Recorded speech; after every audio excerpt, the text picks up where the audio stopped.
Okay, what's up guys? Today we're gonna read Percy Jackson and the Olympians book 1, The Lightning Thief. I'm kinda like a big fan of Riordan, and I got Heroes of Olympus or something, and I really love it. And also I'm a small YouTuber, so if you like this video, if you end up liking this video, you might want to subscribe. Yeah, because I'm really a small YouTuber. Okay, let's get started. Chapter 1. I accidentally vaporized my pre-algebra teacher. Look, I don't want to be a half-blood. If you're reading this because you might think you might want, my advice is close this book right now. Believe whatever lie or mom or dad told you about your birth and try to lead a normal life. Being a half-blood is dangerous. It's scary. Most of the time you get killed in painful, nasty ways. If you're a normal kid reading this because you think it's fiction, great, read on. I envy you for able to believe that none of this happened. But if you recognize in these pages, if you feel something stirring inside, stop reading immediately. You might be one of us. And one thing knows that it's only a matter of time before they sense it too. They'll come for you. Don't say I didn't warn you. My name is Percy Jackson. I'm 12 years old. Until a few months ago, I was a boarding student at Yancey Academy, a private school for troubled kids in upstate New York. Am I a troubled kid? Yeah, you can say that. I could start at any point in my short, miserable life to prove it. But things really started to going bad last May when our sixth grade class took a field trip to Manhattan. 28 mental cases kids with 2 teachers in yellow school bus heading to Metropolitan Museum of Art to look at ancient Greek and Roman stuff. I know, it sounds like torture. Most Yancey field trips were, but but Mr. Brunner, our Latin teacher, was leading this trip, so I had hopes. Mr. Brunner is this middle-aged guy in a motorized wheelchair. He has thinning hair and a scruffy beard and a frail tweed jacket which smells like coffee. You won't think he'd be cool, but he told stories and jokes and let us play games in our class. He also had this awesome collection of Roman armor and weapons. So he was the only trip teacher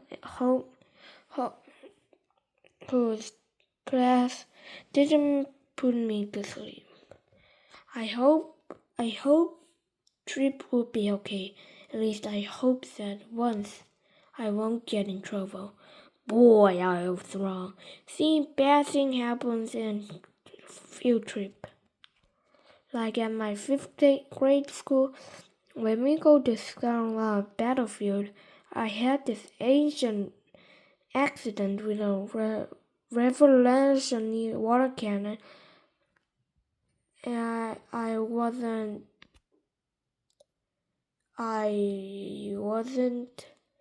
aiming for the school bus, but of course I got expelled anyway.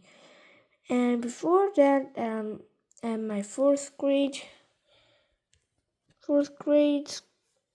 school, when we took behind the scenes tour of Mania World Sharpool, I sort of hit the wrong level, the cat jog, and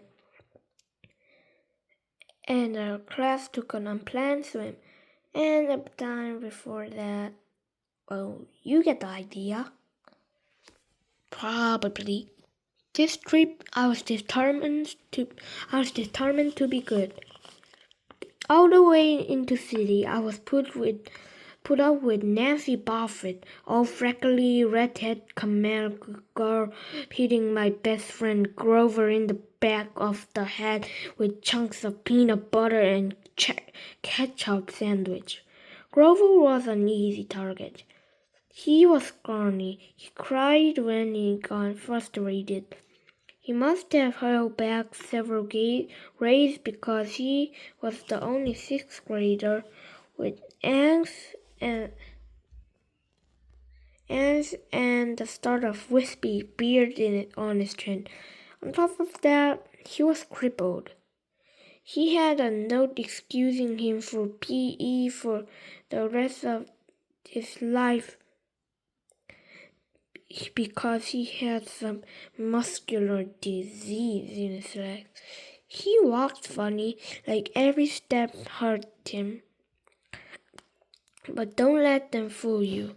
You just have seen him run like an carrier at the cafeteria. Anyway, Nancy Buffett was throwing wads of sandwich that stuck into his curly brown hair, and she knew that I couldn't do anything back to her because I was already on probation. Suspension. The headmaster had threatened me with death by in-school suspension if anything bad, embarrassing, or mildly entertaining happened on this trip. I'm going to kill her, I mumbled. Grover tried to calm down. It's okay, I like peanut butter. He dodged another piece of Nancy's lunch. That's it. I started to get up, but Grover pulled me back to my seat. You already know you're already on probation, he reminded me. You know who get the blame if anything happened. Looking back at it, I wished I decked Nancy Buffett. Right then and then, in school suspension would be nothing compared to the mess I was about to get myself into. Mr. Brunner led the museum tour. He rolled up in his front of rear chair, guiding us through the big echoey galleries past the marble statues and glass cases filled with old and black and orange pottery. It blew my mind that this stuff survived for 3,000 years.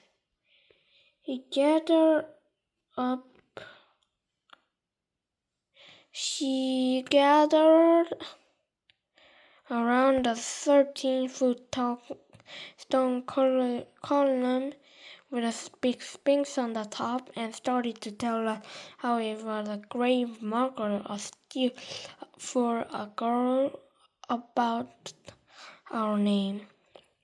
He told us about the carving on its sides. I was trying to listen what he had said, but it was kind of interesting. But everybody around me was talking, and every time I told them to shut up, the other teacher, Sharpon, Mrs.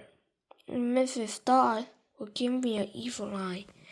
Mrs. Dodd was a little math teacher from Georgia who always wore a black leather jacket, even though she was 50 years old.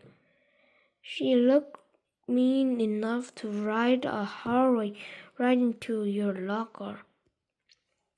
She had to come to Yancy halfway through the year when our last math Last math teacher had a nervous breakdown. For my first day, Mrs. Dodd lost Nancy Buffett and figured I was a devil spawn.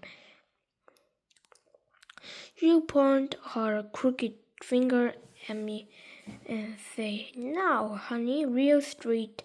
And I knew I was about to get after-school detention for a month. One time, after she made me erase answers out of old math book until midnight, I told Grover I didn't think Mrs. Dodd was a human. I am so sorry, but the fact that I couldn't read all of this in just one day, except the fact that it's late and I have to sleep. Also guys, if you like this video, please subscribe. And yeah. Also, I have never considered myself as a YouTuber, but here I am with just only seven subscribers. But it's okay. It's gonna be okay. Okay, bye guys. Thank you for watching. See ya in the next video.